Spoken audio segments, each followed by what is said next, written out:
profunda ou controle da cárie.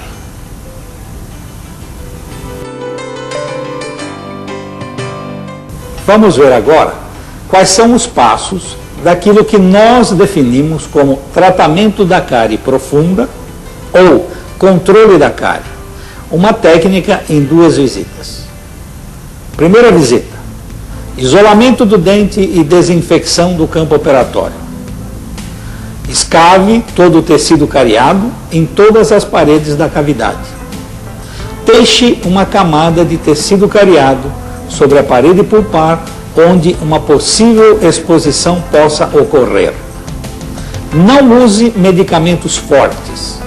Lave a cavidade com água e seque com bolinhas de algodão. Coloque uma base de hidróxido de cálcio após a secagem. Coloque uma camada de cimento de presa rápida, forrando todas as paredes da cavidade. Restaure o dente com amálgama ou resina composta. Anote na ficha do paciente o procedimento feito e aguarde por 90 dias. Se os sintomas presentes não desaparecerem, ou se durante este período sintomas se desenvolverem, o dente deve ser aberto e o tratamento de canal realizado imediatamente. Se não houver sintomas, após 90 dias, passe à segunda visita. Segunda visita: isolamento do dente e desinfecção do campo operatório. Remova o material restaurador e escave todo o tecido cariado deixado sobre a parede pulpar. Se não houver exposição, repita os passos de proteção pulpar descritos para a primeira visita e restaure o dente permanentemente. Se houver exposição pulpar, inicie o tratamento endodôntico. Esta recomendação não significa que o capeamento pulpar indireto deva ser realizado como um tratamento permanente. Ele é sempre temporário. Além disso, se a restauração de escolha for uma coroa ou se o dente for utilizado como suporte para uma prótese, o tratamento endodôntico deve ser seriamente considerado.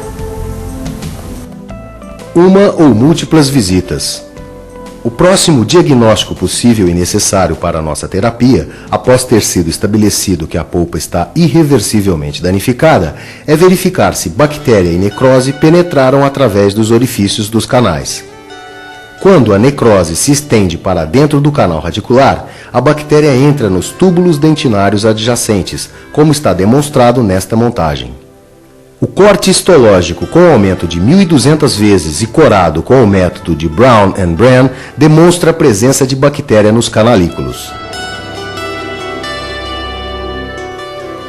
A instrumentação e a irrigação não eliminarão totalmente a contaminação dentro dos túbulos. Os restos de paredes celulares das bactérias gram-negativas manterão a lesão periapical, como foi demonstrado na literatura. Dessa maneira, nós deveremos utilizar medicação intracanal com o hidróxido de cálcio.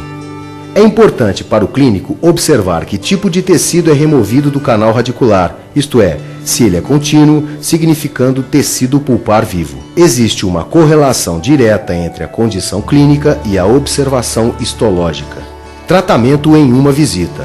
Neste canino superior, a radiografia mostra cárie penetrando na câmara coronária. Não há lesão periapical, não há resposta aos testes térmico e elétrico. Palpação e percussão deram respostas normais e não existe história de dor. Diagnóstico: necrose pulpar.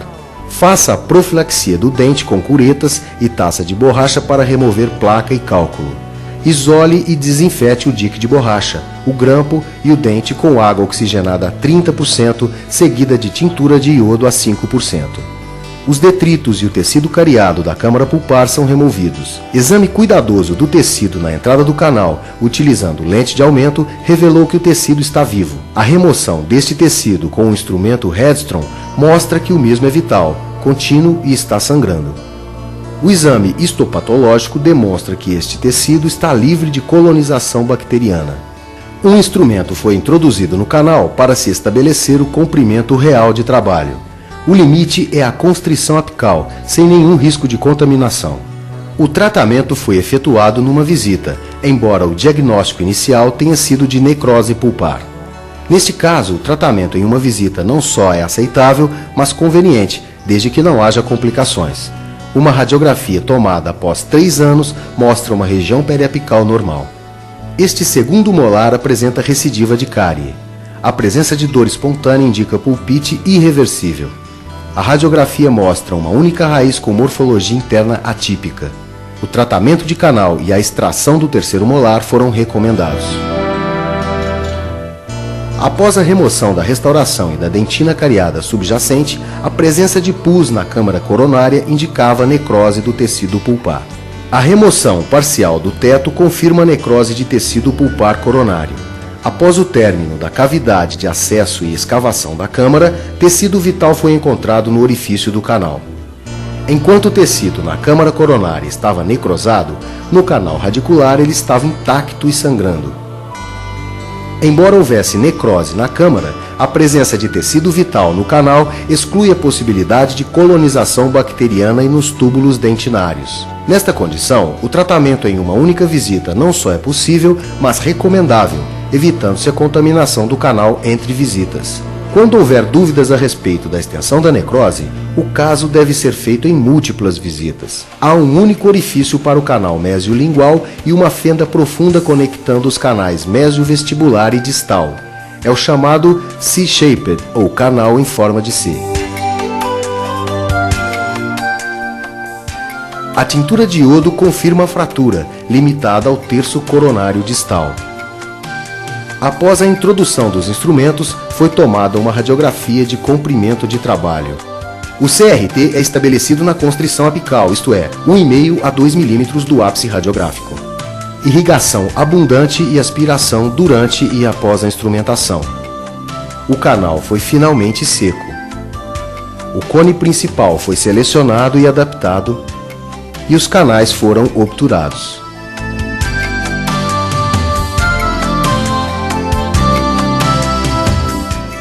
A radiografia intermediária mostra uma obturação homogênea. O excesso de guta persa foi removido, a câmara limpa com algodão e álcool e o dente temporizado. A radiografia final foi tomada e o paciente foi encaminhado ao dentista que o referiu.